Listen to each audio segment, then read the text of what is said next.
Mr. Marston. How are you, sir? I'm all right. I met up with your friend, Seth. Oh, Seth of the Dead. Yes, interesting fellow. You don't meet many men these days with the moral fortitude to cut straight to the chase like that, do you? Thankfully not, Mr. West Dickens. Yes, contemporary society is remarkably harsh on professional exhumers. But did you know that in ancient Egypt, it was an art form valued more highly than literature? I believe Seth comes from that school of thought. How very interesting. Look, you thought any more about our plan? Ah, your plan, dear boy, your plan. I am merely the help, not mercifully the arbiter of wisdom. What you are, dear boy, is the man whose life I've saved twice now. A man who sells lies and deceit to unwitting people. A man who, if he doesn't help me, I won't think twice about putting a bullet through his skull, feeding to the vultures myself. You see, Mr. Marston, you have the exterior of a violent man, but the soul of an angel, and that is what I think I cherish most about you. That's what I thought.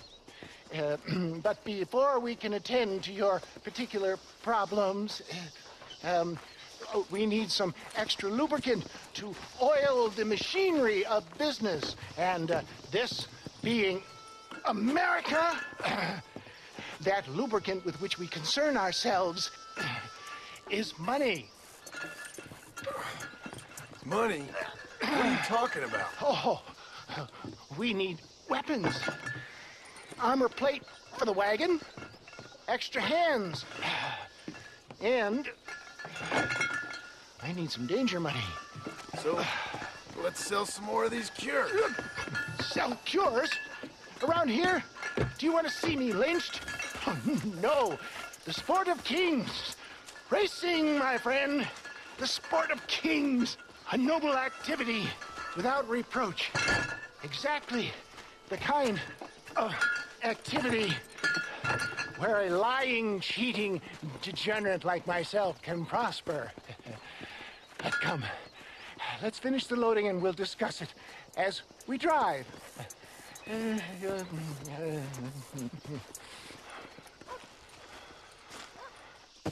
Now, sir, to gap-tooth breach.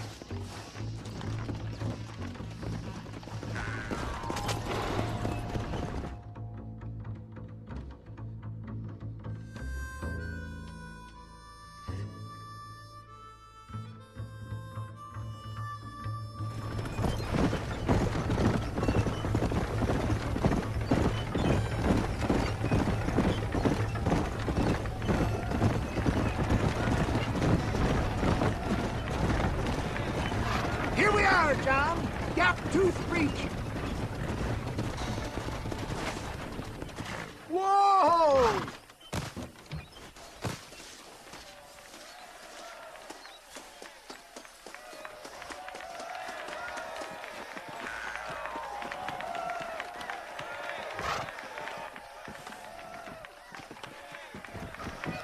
Drivers! Y'all know the rules, but for you newcomers, this here's a fair race. Keep to your manners and let the Fessler cart pass. So now that's been said, y'all can get to running each other off the road like always. All right now, counting to 3. Ready, set, go!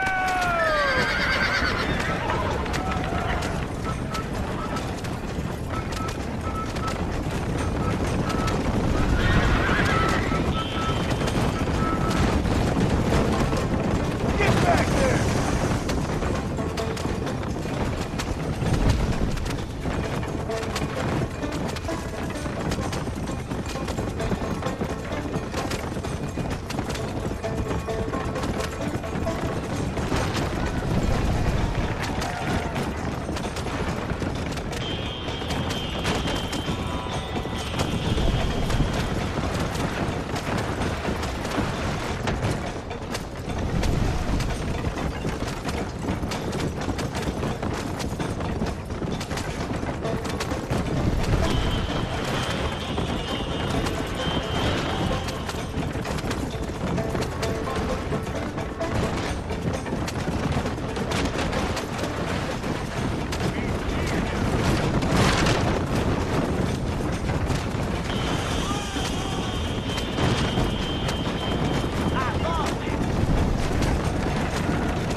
mister. I'll take care of this cart for Mr. West Dickens. Come on, John. I suggest we beat a hasty retreat.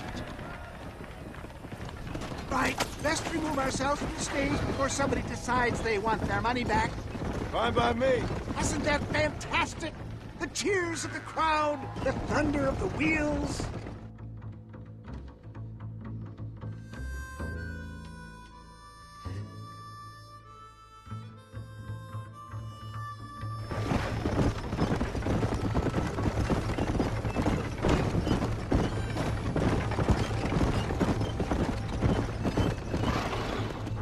Whoa, now. Well done, sir. Well done. Having you as a ringer has netted us a fine profit. We seem to be wasting time, old man. Oh, patience, my friend. The Trojan horse cannot run before it can walk, if you'll forgive the metaphor. Next, we need to procure some grand and overwhelming firepower. And for that, you need to contact an old friend of mine. Goes by the name of Irish. Irish. Yes, he's an interesting kind of fellow. He usually can be found in Armadillo or some other town around here on some bacchanalian revel or such. Great. An alcoholic arms dealer. What could be better?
Thank you for saving me. I have a treasure map for you. I'll happily take this off your hands, my friend. Let's go.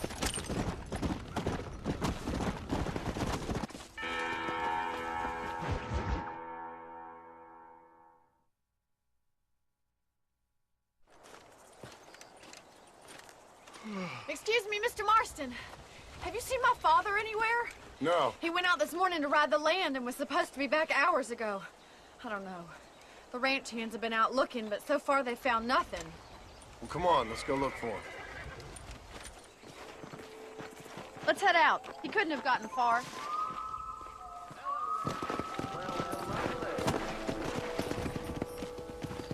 Yeah! I've got a bad feeling about this. It's not like him to be away for so long. Don't worry, we'll find him. He's not as young as he used to be. What if he's hurt himself?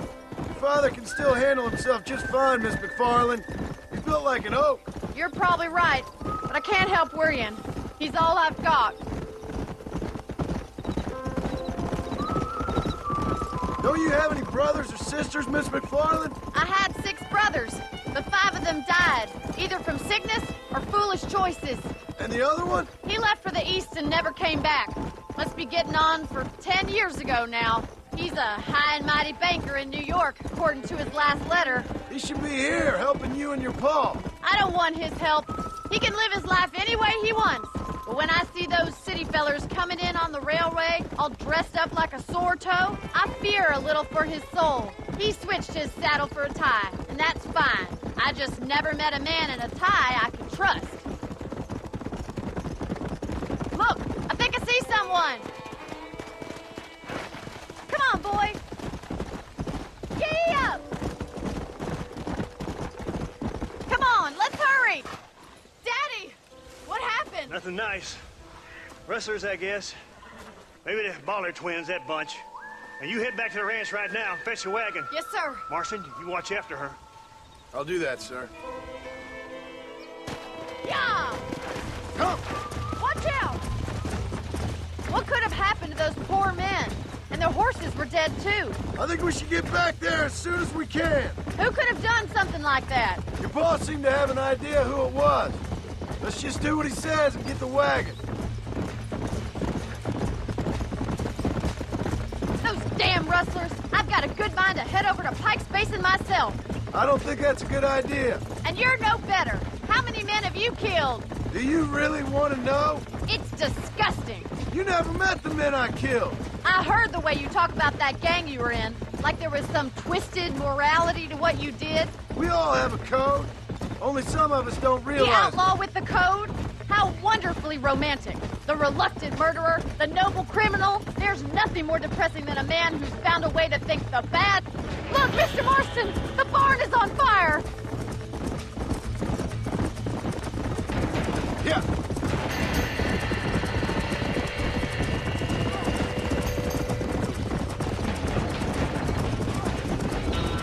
Whoa! Come on! Put it out! Más agua! This ain't working! There's no way in through the front. Let's We go! have to find another way to get in there.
He did it! Now get the horses out!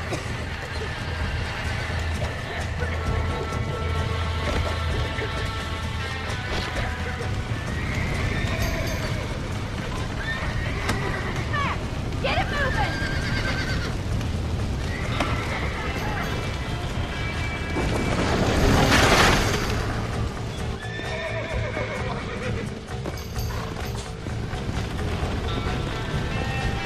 Come on. Slow up.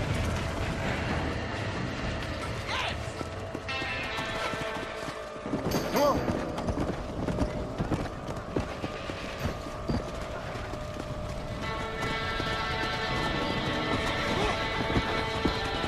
Slow it up now.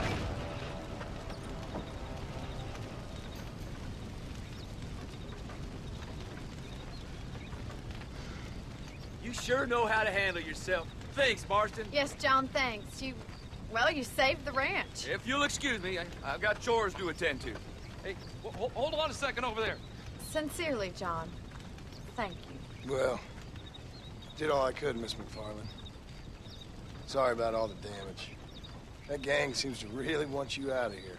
Yeah, well, my father fought Indians. I scarcely think we're gonna be frightened by some white trash. White trash can be pretty frightening. Well, they don't frighten me. Good. John, my family owes you a great debt. I think you got enough debt. You saved my life. All I ask of you is this. If I get back home and get my farm started back up, you'll sell me some cattle. I prefer doing business with people I know. Of course, Mr. Marston. It'd be my pleasure. Well, you get some rest.